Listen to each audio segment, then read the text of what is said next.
طب اوحش فيلم شفته في حياتك؟ ما اقدرش اقول كده. صح. احكي لي القصه، مش مهم تقول لي الاسم. بص اقول لك على حاجه، هي فتره الثمانينات متهيألي لو عايزين هنعد الافلام الحلوه، يعني الثمانينات والتسعينات والله انا اسف اني بقول كده. لا لا لا انا اسف اني لا لا لا، بس ده حقيقي كان بس في الحقيقه يعني احنا مرينا بمنعطف كده غريب شويه، وهو مش غريب، هو احنا اتعودنا عليه خلاص لاننا لسه في الخلاط بتاعه. انما كتير يعني حاجات كتير قوي. اكتر كواليس فيلم انبسطت فيها؟ احلى الاوقات. لا ما تجاملنيش. طبعا بجامل جدا. لا لا ما تجاملنيش. اكتر كواليس ركزت فيها اكيد هي فوضى مع الاستاذ يوسف شاهين، بس اكتر هل هي كانت برضو اكتر كواليس انبسطت فيها؟ كنت مستمتع؟ حاسس ان انت بتمثل بقى؟ جدا جدا جدا في الحقيقه. وكمان السبب في ده خالد يوسف، مش بس يوسف شاهين. لانه انا اول مره اتعامل معاه في شغلي، يعني احترمته جدا وحبيته قوي. فالكواليس كلها عموما كانت كويسه قوي. طب كويس. ونفسك تشتغل مع مين لسه ما اشتغلتش معاه؟ لا والله كتير، نفسي اشتغل مع داود عبد السيد جدا. في مشروع؟ المفروض ان شاء الله في مشروع حلو. عايز اشتغل مع اسامه فوزي. محمد خان. يعقوبيان بالنسبه لك ايه؟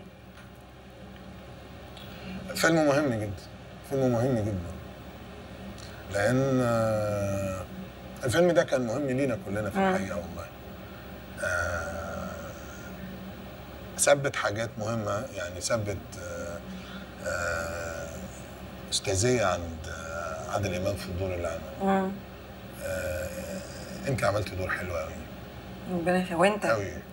كل الممثلين. كان في اجتهاد، كان في احساس بالمسؤوليه. انا جنب مين وهبقى عامل ازاي وكده. لا فيلم مهم. طب خلود، انا ممكن اسالك شويه اسئله؟ امال انت بتعملي ايه من الصبح؟ ايه الجديد في الله؟ مين ذبحت له القطه؟ انا. ذبحت لنفسك القطه؟ طبعا. ازاي؟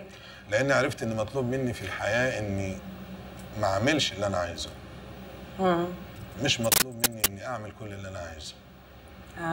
فذبحت لنفسي القطه وادبتها وقلت لها مش كل اللي انت عايزاه هتعمليه، بس للاسف مش معنى كده ان مش كل اللي عايزاه برضه ما اعملش. بس واول حد ذبحت له القطه كان انا. كان صعب؟ جدا. ايه الموقف او الحدث اللي غير مجرى حياتك؟ وفاة أمي. كان عندك كام سنة؟ كان عندي 8 سنين. اتغيرت ازاي؟ عايز اقول لك يا هند ان انا الموضوع ده زي ما يكون لسه دلوقتي او لسه امبارح. يعني الموضوع مش حالة وفاة لحد وخلصت. لا هي فقدان. يعني انا مفتقدها مثلا في كل لحظة. في كل لحظة من وقتها في الحقيقة. حياته كلها اتغيرت. كان نفسك تشوف النجاح ده؟ انت عارفه يا هند لما ما تلاقيش حد تفرحيه. بس عندك احمد. من حقه انه يفرح. انت عايزه تفرحي مين؟ يعني عندك حاجه حلوه قوي عايزه تقوليها. محتاج تعتذر لمين دلوقتي حالا؟ لا ناس كتير قوي. مثلا. ناس كتير قوي. مثلا. احمد السقا، لاني انا ما عرفتش ازوره كما ينبغي، يعني مقصر معاه جدا غصب عني، بس الحمد لله بطمئن عليه. فبعتذر بجد ان انا ما عرفتش ابقى موجود بالشكل الكافي او المناسب مع اخ انا بحبه جدا. هو بيحبك جدا برضه. طيب يا رب يكون بيتفرج عشان يقبل الاعتذار. او ما بيتفرجش ان شاء الله هيوصل له.